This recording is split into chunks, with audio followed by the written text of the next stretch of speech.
Welcome to episode 110 of Angela Watson's Truth for Teachers. I'm your host, Angela Watson, and I'm here to speak life, encouragement, and truth into the minds and hearts of educators and get you energized for the week ahead. Today, I'm going to share some strategies that will help you stop worrying about problems before they happen. Visit truthforteachers.com to get a transcript of this episode or to share your thoughts in the comments. So this episode is adapted from a chapter in my book, Awakened: Change Your Mindset to Transform Your Teaching. If you're interested in learning more, just go to thecornerstoneforteachers.com/books, or you can look it up on Amazon. Again, it's called Awakened: Change Your Mindset to Transform Your Teaching. And in Awakened, I tell a story about what happens when teachers are sort of get sucked into this cycle of worrying about problems before they've even surfaced. One of the biggest stressors for teachers is the possibility of being moved to another grade level or another school. And in some cases, the worry is the possibility of being surplused or pink slipped and then having no teaching position at all. I've heard rumors about who might be surplus the following year as early as November of the current school year. And of course, throughout the spring, the Teachers Lounge is always abuzz with nervous energy and speculation about who's retiring, who's taking leave, who's going to go out on maternity leave, what's going to happen to everyone. And there were several years when it seemed highly probable that I would be moved to another grade level due to student population shifts. The first few times that happened, I'm not going to lie, I freaked out and I worried constantly.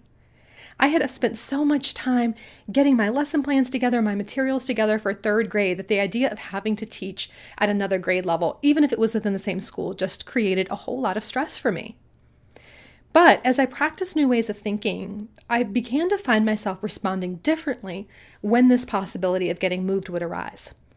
And when everyone, and I mean everyone, would ask if I was worried about being moved, I would shrug and answer, nah, I'll either get moved to fourth grade or I won't.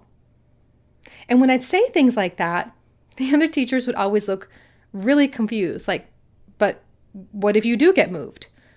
And I'd say, well, then I'll teach fourth grade. And they'd just sort of blink and look at me and say, well, aren't you mad you're going to have to learn a whole new curriculum and move all your stuff to another room? And I'd say, well, if I have to, then I'll deal with it then. But for right now, I'm teaching third grade. That's all I'm thinking about. That answer was usually met with blank stares. People just didn't know how to respond. They'd either start worrying about their own situation again, or just say, well, I wish I could be as laid back about it as you are. I'd usually laugh at that point because I am not naturally laid back at all, and my instinct is to get a bit hysterical at the thought of any kind of involuntary change. But I'd simply practiced not anticipating problems. And in the process of practicing that, I had retrained my mind to think about these kinds of things in a new way. As it turned out that particular year, another teacher voluntarily moved to fourth grade, and the problem never materialized for me. I felt a great deal of relief after that, not because I wasn't changing grades, because I'd already made peace with that possibility. I felt relief because I knew that I hadn't stressed myself out for months over nothing. So at the heart of this matter is really about fear and anxiety. And the thing is, fear is useful, while anxiety is not. Anxiety, worry, apprehension, those are completely useless emotions because they're based on potential problems that might happen in the future. Unlike fear, which is a response to problems that we're facing in the present moment, anxiety doesn't produce anything positive. Fear can be a very useful emotion because it enables us to respond appropriately to current threats. Our bodies were designed with effective fear responses like fight or flight. But when we kick those reactions into gear with anxiety, our body's stress levels rise despite the lack of immediate danger or immediate threat. We're inadvertently preparing ourselves mentally, emotionally, physically to fight or to flee. But the problem is an imaginary one. It's something in the future that may or may not happen. And so we're left holding the tension in our mind and our bodies, and there's no outlet for it. Trying to foresee issues is also dangerous because it diverts energy away from the tasks at hand. You become quickly wrapped up in fabricated problems that are impossible to predict. And then, when a real life matter presents itself, you're too distracted and irritable to handle it. And anticipating problems is an especially dangerous habit in the field of education, where policies and procedures seem to change on a dime for no apparent reason and against all logic. It's absolutely impossible to predict the next demand that might be coming down the pipeline. So we have to consciously set our minds on the present reality and remind ourselves that the majority of problems that we anticipate never happen. I'm going to share 6 steps to help you do that, to help you stop worrying about problems before they happen and really retrain your mind to respond to these kinds of things in a way that's less stressful for you. The first step is to allow yourself time to productively problem solve. People like to anticipate problems because it makes them feel prepared.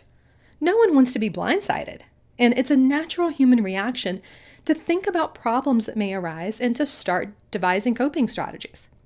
Anticipating problems is actually a good thing if you use that anticipation to think of proactive ways to prevent the problem or to respond when it happens.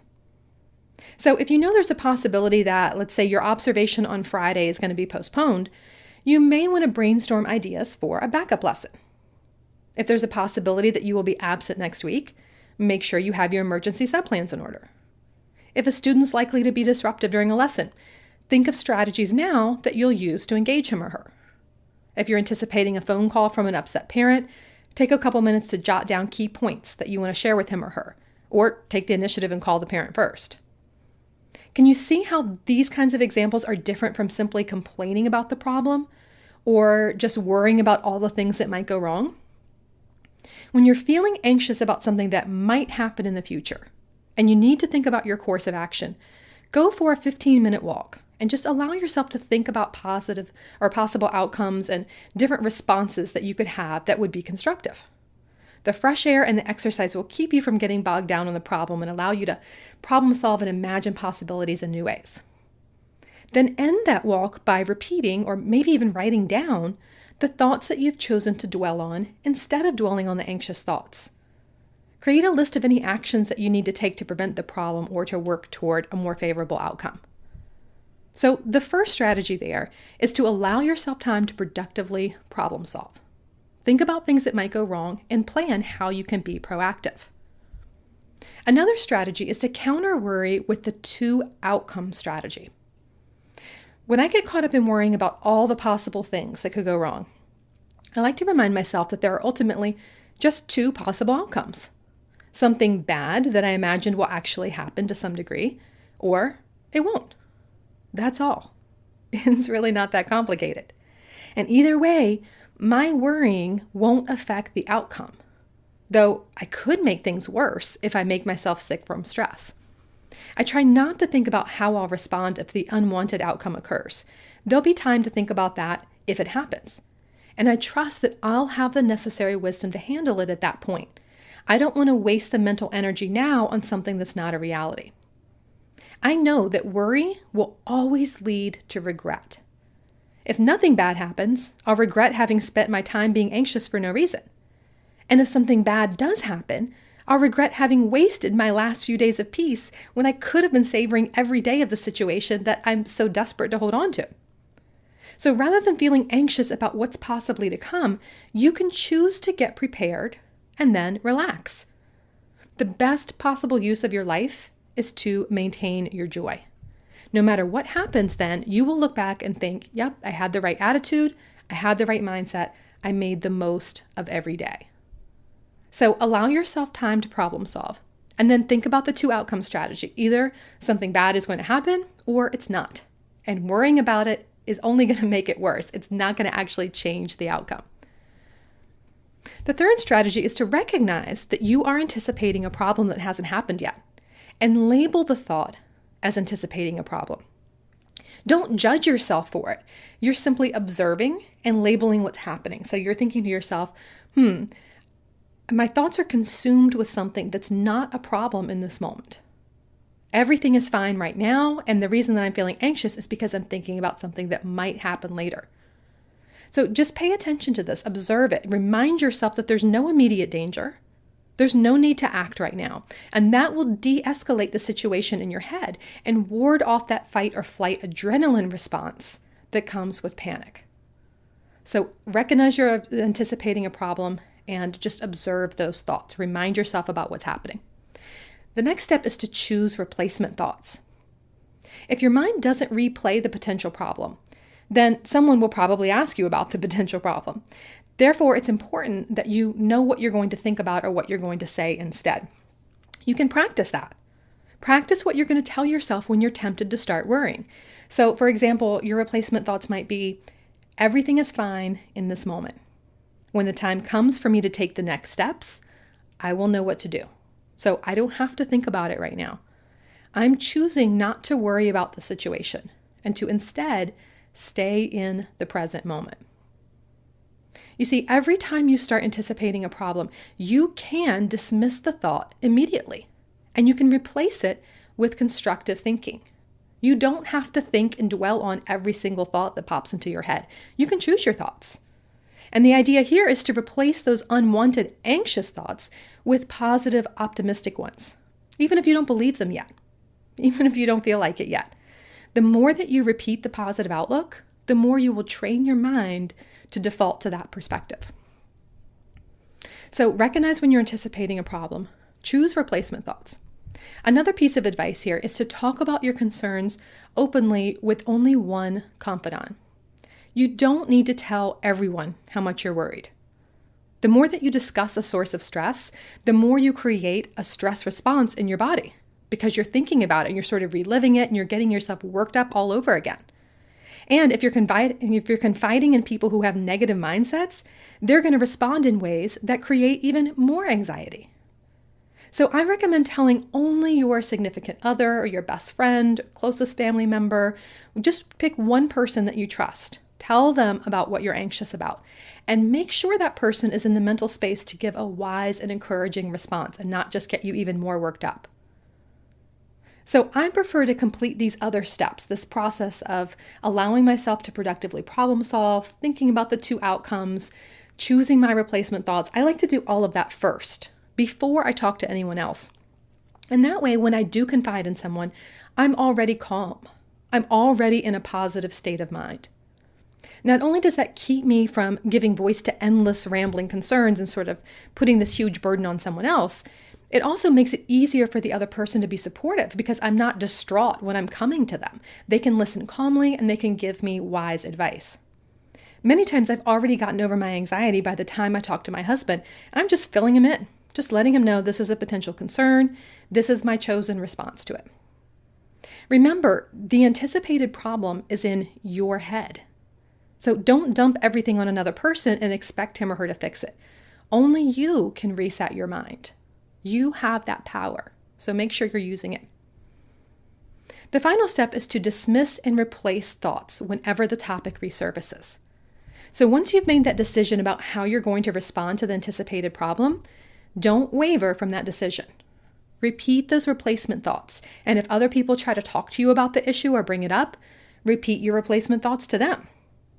They're either going to find your calm outlook refreshing, or they're going to stop trying to get you to join in on their negativity because it's obvious you're not going to feed into it. Either way, you win. Think back to that example that I gave at the beginning of our time together in this podcast about when everyone kept asking me, what are you going to do if you're moved to another grade level? Just calmly said, I'll deal with it then. If it happens, I'll deal with it. Because the more that I fed into their anxiety, the more it created anxiety in me. And when I found that I brushed it off and smoothed things over, people stopped coming to me with that concern. They knew I wasn't going to feed into it. So if you struggle with teacher anxiety and you found this episode helpful, I want to let you know about a new resource that you might want to check out. This is the first new product that I've made for teachers in 3 years, and I'm really excited about releasing it. It's called Finally Free, the Teacher Toolkit for Conquering Anxiety, Overwhelm, and the Pressure to Do More. The toolkit is a collection of audio resources that's somewhat similar to this episode, in which I'm walking you through different aspects of teacher anxiety and helping you figure out a new way to think about your work. It was created as a resource for all the isolated and discouraged and unsupported teachers that I hear from on a daily basis. I wanted teachers who were in that position to feel like they have some sort of like practical encouragement and some reassurance that they can listen to whenever they're facing overwhelm and anxiety. And the idea is that over time and with practice, you can retrain your brain to think in ways that finally create freedom from anxiety and overwhelm. So for this resource, I've partnered with Dan Tricarico to create the toolkit.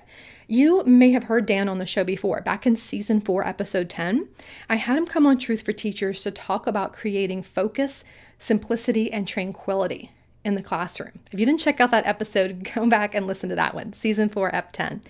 Dan is a high school English teacher in San Diego, and he's known for his book and the Facebook community called The Zen Teacher.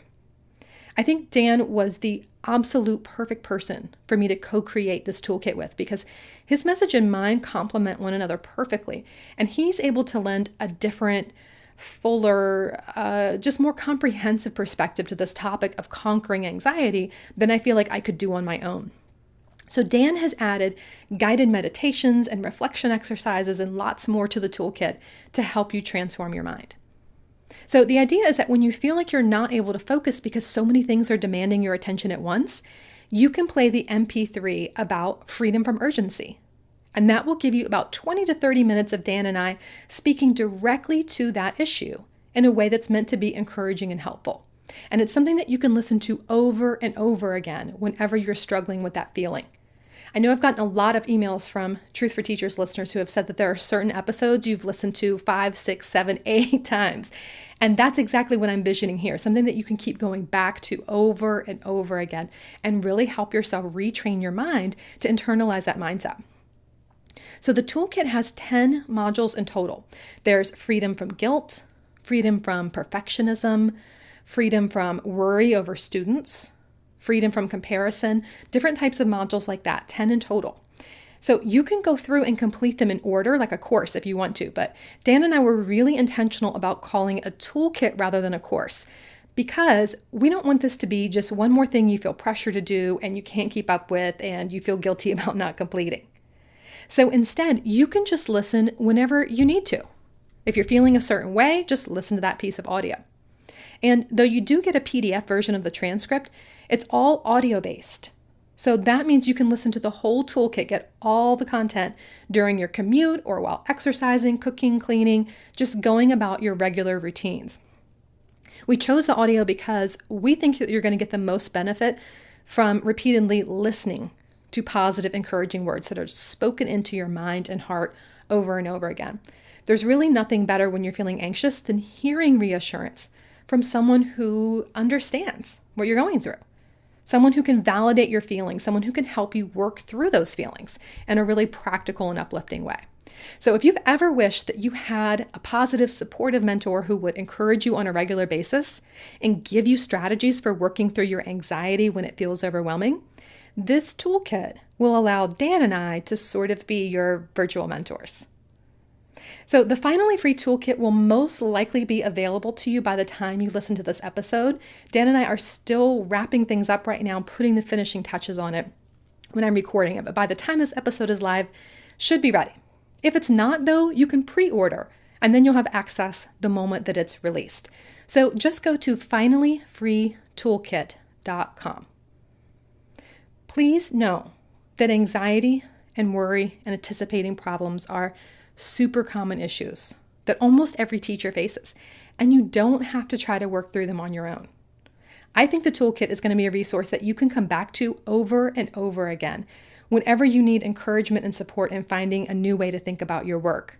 I think it's going to be something that you can utilize throughout your teaching career and just keep coming back to when you need that support. So if you want to check it out, you want to learn more, go to finallyfreetoolkit.com. Your takeaway truth for the week ahead is from Corey Ten Boom, who said, "Worrying does not empty tomorrow of its troubles. It empties today of its strength." So stay focused on what's happening right now in this present moment. Don't let your mind rush ahead to the future and start anticipating things that haven't happened yet. Trust that you will know what to do. You will have the wisdom when the time comes to take those next steps. Just one day at a time, one step at a time. It's not going to be easy. It's going to be worth it.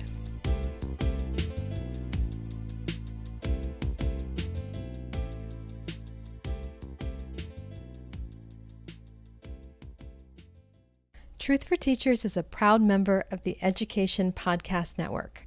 Podcasts for educators, podcasts by educators.